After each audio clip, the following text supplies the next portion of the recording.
अब कुछ ना बुझात बा, जहे तहे देख खाली एक चीज सुनात बा।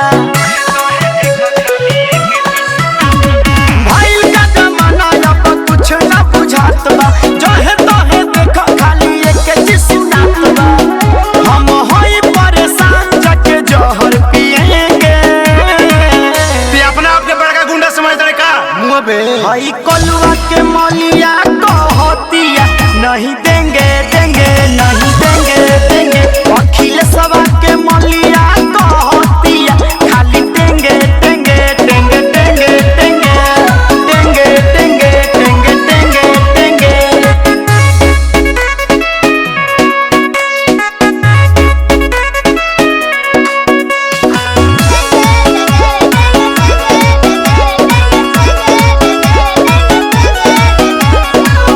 घरवा में उठल बैठल कइल सब पद, जहे तहे पगली माँ चमत चले गदा। घरवा में उठल बैठल आज कइले बियाई उपद, जहे तहे ई पगली माँ चमत चलतिया गदा। अब हम नहीं कर लोड सहेंगे। छोड़ ब्याह कर चक्कर, चल शेखरा वाली पो। हई बसंतवा के मलिया कहतिया नहीं देंगे देंगे नहीं देंगे देंगे। कमलेशवा के मलिया कहतिया खाली देंगे देंगे देंगे देंगे देंगे देंगे देंगे देंगे देंगे देंगे।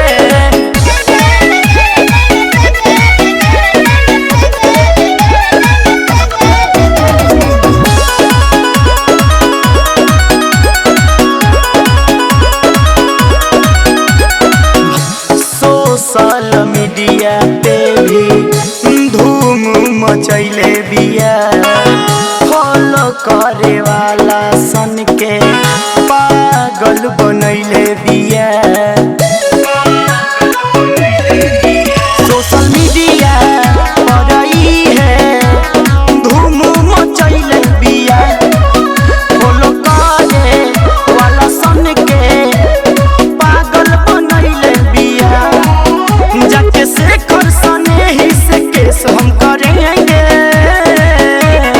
ज्ञान बाबा तू के करा पीछे बड़ा।